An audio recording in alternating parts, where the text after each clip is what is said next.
Dear children, now we are going to see about another concept is called as mycorrhiza.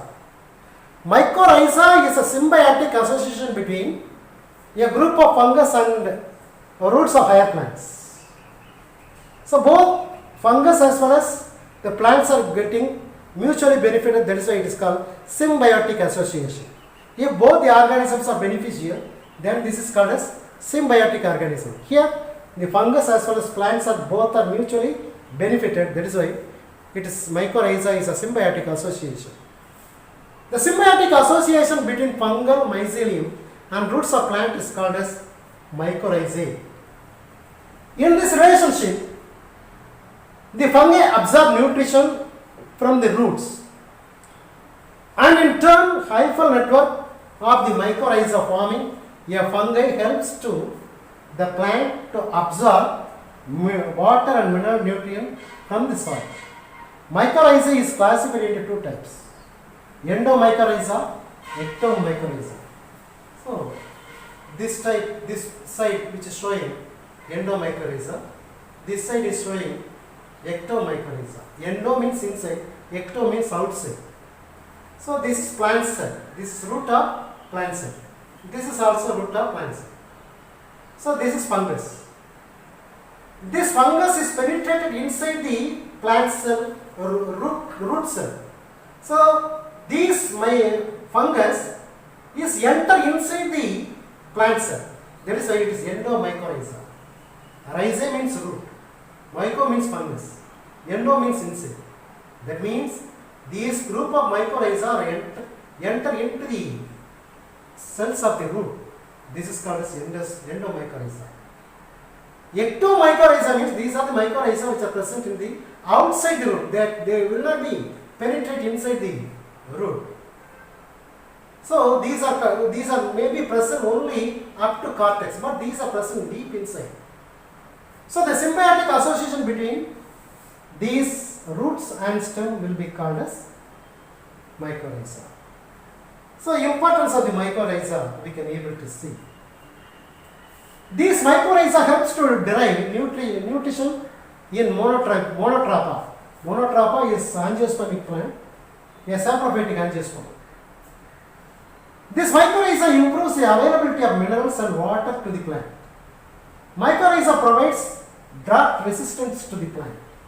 Mycorrhiza protect the roots of higher plants from the attack of plant pathogens. Various types of mycorrhiza: ectomycorrhiza, endomycorrhiza. Ecto-endomycorrhiza. Ectomycorrhiza means these are the mycorrhiza which are present outside the root. Endomycorrhiza which are penetrate inside the root. Endectomycorrhiza both outside as well as inside. So ectomycorrhizae, a fungal mycelium forms a dense sheath around the root called mantle. The hyphal network penetrate the intercellular space of the epidermis and cortex to form hearting net. Physolithus is a very good example for ectomycorrhiza. Endomycorrhizae, the hyphae grows mainly inside the roots, penetrate the outer cortical cell, not inside, only up to cortical cells of the plant root. The small portion of the mycelium is found outside the root. This form is also called as vesicular arbuscular mycorrhiza, worm fungi, due to the presence of vesicle and arbuscle like Haustoria. Very lot of example we can say: arbuscular mycorrhiza, Gigaspora, ericoid mycorrhiza, Idiodendron, orchid mycorrhiza, Rhizoctinium. Ecto-endomycorrhiza, the fungi form both mantle and also penetrate the cortical cells, which will be called as ecto-endomycorrhiza. At last we shall conclude with the lichens. Lichen is one type of organism. This is an organism which is formed by two different types of organism. So both algae and fungi are joined together by symbiotic association together to form a single organism is called as lichen. So lichens are the symbiotic association between algae and fungi is called lichens. The algal partner of lichen is called phycobion or protobion, and the fungal partner is called as mycobion. Algae provide nutrition for the fungal partner because algae, they are having chloroplast. With the help of chloroplast, they can prepare their own food and they supply to the lichens. So algae provide nutrition for the fungal partner. In turn, fungi provide protection and also help to fix the thallus to the substratum on the soil through rhizinae. Asexual reproduction takes place through either fragmentation or soridia or isidia.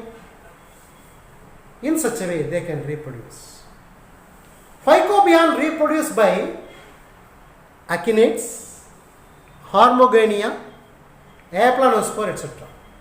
Mycobians undergo sexual reproduction and produce ascocarp. So these are various introduction about lichens. Now how the lichens are classified? There are a lot of classifications are available on the basis of various norms. Based on the habitat of lichens are classified into various types. If the lichens are being on the bark, they are called as corticolous. If the lichens are present on the wood, they are called as lignicolous. If the lichens are present on the rock, they are called as saxicolous.